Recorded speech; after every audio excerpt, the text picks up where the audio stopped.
Education experts are concerned about the high number of school children between the ages of 7 and 15 who are missing school. According to the General Household Survey of 2022, one of the reasons that pupils are not attending school is because of parenting challenges and other social factors. It is a concern. So let's talk about it with Clinical Director of the Teddy Bear Foundation, Dr. Shaheeda Omar. Dr. Omar, good morning to you and welcome. Thank you very much for your time and for joining us. This represents quite a large number of children, almost 150,000 children across the country's schools. But interestingly, the highest concentration of them are in the Western Cape and the Northern Cape. As I mentioned in the opening there, some of the challenges are domestic and experienced at home.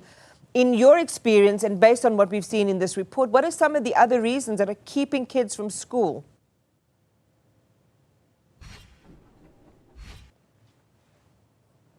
So I think, you know, what we need to appreciate and recognize, we experienced financial constraints, the unemployment, a lack of money, unable to pay school fees, unable to transport their children to school where they don't have money to transport them to school, unable to have access to buy youth school uniforms. Now we know quintile 1 to 3 schools are exempted from paying school fees. However, that's all theoretical on paper.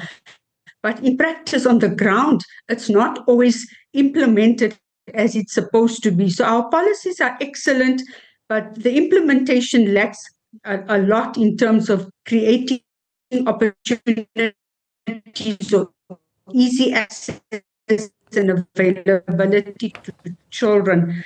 I mean, we don't, and that's because of what has been captured on paper. It's been documented. But if we look at Gauteng province and the greater Johannesburg area, if we go into the southern suburbs of Johannesburg, we have found Tiffontein, Bella Vista, Rosettenville, those southern suburbs, a lot of the children between those critical ages of 7 to 15 attending school. And on further follow-up, these were some of the reasons that were cited by parents. And of course, another factor that was really critical in the lack of attendance to school was children not having documents, not having the necessary documentation in order to have access to school. Although, the policy states that a child can be allowed access provided they are, applying to Home Affairs, etc. But in practice, these. What a pity that signal and that audio deteriorated. Some important insights being shared there by the Clinical Director of the Teddy Bear Foundation, Dr. Shaheeda Omar, on these prohibitive factors that are keeping school in this very important cohort, keeping kids away from school between the ages of 7 to 15. Some other interesting findings which are related to both geography and race demographics as well, which I thought would be really interesting and important for us to discuss. Unfortunately, we weren't able to have that conversation there. We'll see if we can reestablish and go back to it a little bit later on. Well, let's go back to that earlier interview with Dr. Shaheeda Omar, the Clinical Director of the Teddy Bear Foundation. And we're talking about why children, especially between the ages of 7 to 15, are missing out on school. It's a big number, around 150,000 pupils in this age group for one reason or another not getting to school. And Dr. Omar, you were just sharing with us, and perhaps we can just recap some of the reasons that are keeping kids away from school. Well, I think one of the most important reasons one needs to realize is that, of course, finance is a huge contributing factor. A lack of funds, despite the fact that quintiles 1 to 3 schools are exempted from school fees. On paper, that is excellent, but in practice, that's not happening on the ground.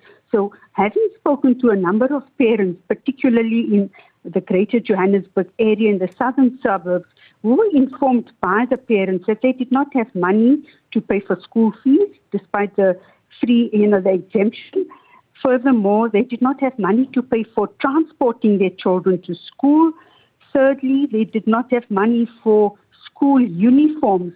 Fourthly, the documentation, having birth certificates identifying particulars.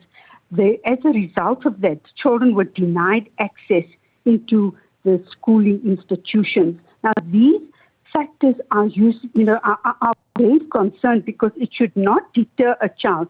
It is every child's right to receive an education, and it is compulsory that once a child turns 7 years old, has to attend school. But the practical reasons, the practical constraints that parents face on the ground are really weighting heavily on children, on their growth, their development, their opportunities, the cognitive stimulation. This is all being stunted because of these risk factors that are not being addressed. Because if we look at the Constitution, children's right to education, but also in terms of the South African Schools Act, no child should be turned away from school. However, we are finding that schools are not fulfilling that mandate, are not compliant as they should be.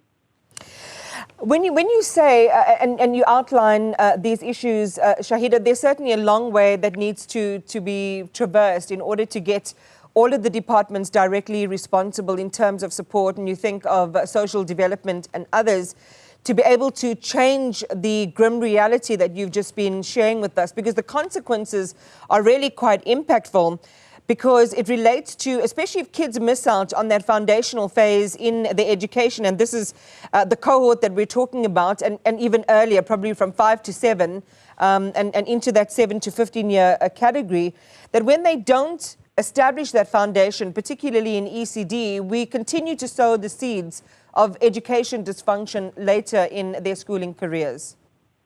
Indeed, and I think just being, working at a child abuse clinic, what we are seeing on the ground is children are then being labeled as conduct disorder, oppositional defiant disorder.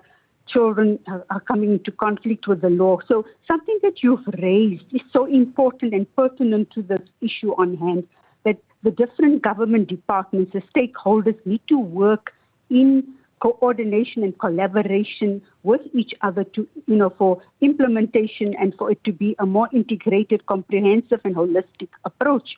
So Department of Social Development being the custodians of children, education, one has to also look at home affairs and wherever possible, different CSOs coming on board in ensuring that children's rights and best interests are promoted, and that children have an easy access to uphold these rights, where they have the right to education, regardless of the challenges that are faced on the ground, because these challenges can be overcome. And unfortunately, because it's not dealt with, what we are seeing, if we look at the whole fiscus of the country and we look at the growth and development of the country, it's becoming a financial burden, but not only a financial burden.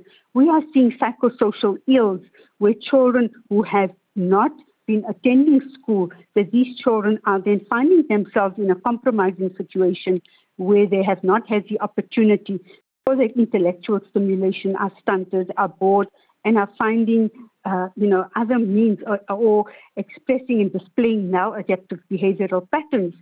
And of course, come to the attention of the authorities, whether it's correctional services, and going into the children's court, requiring intervention. So it is definitely something that needs to be addressed urgently.